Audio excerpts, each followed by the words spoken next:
আরে আমি তো ত্রিপুরার মুখ্যমন্ত্রী ছিলাম, আমার রাজ্য তাই রাজ্যের একটা জেলার বরাবর 7th পে স্কেল দিয়ে এসেছি ভারতীয় জনতা পার্টির সরকার। 7th পে স্কেল দিয়ে এসেছি ভারতীয় জনতা পার্টির সরকার। আমার পার্টি অধ্যক্ষ অমিত ভাই শাহ ত্রিপুরাবাসীকে বলেছেন 7th পে কমিশন দেয়নি। ভিজিট ডকুমেন্টস আমরা বলেছি 7th পে কমিশন দেব। আমার কি আর্থিক স্থিতি আমার অফিসাররা কি জানেন? বলে স্যার বলার সময় আমরা দেখিনি তখন ধন কি আছে। তখন ধনের জায়গাতে আমি ছিলাম না, ধনের জায়গা যারা ছিল এরা তো বলছিল যে স্বর্ণযুগ চলছে।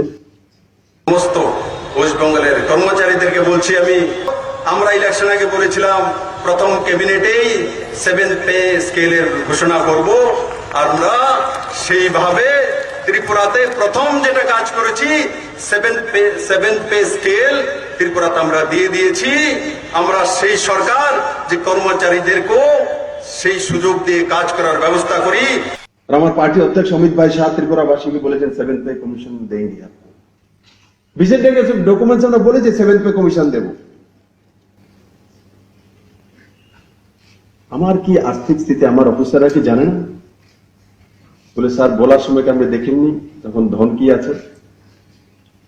তখন ধনের জায়গাতে আমি ছিলাম না, ধনের জায়গা যারা ছিল এরা তো বলছিল যে স্বর্ণযুগ চলছে। যে মিথ্যা কথা বলার জন্য একটা ইনস্টিটিউশন আমি করব তো ঠিক করেছি, এবং উনাদেরকে প্রিন্সিপাল আমি বানাবো যে কিভাবে মিথ্যা কথা বলতে হয় এবং কিভাবে মানুষকে বিভ্রান্ত করা যায়, ভুল পথে পরিচালিত করা হয়। একটা মিথ্যাবাদীর একটা ইনস্টিটিউশন আমি ভাবছি তৈরি করব। ওনারা যেন সেই কলেজের কেউ প্রফেসর, প্রিন্সিপাল যাই থাকুক, অ্যাসিস্ট্যান্ট প্রফেসর, অ্যাসোসিয়েট প্রফেসর সবাইকে বানিয়ে দেবো।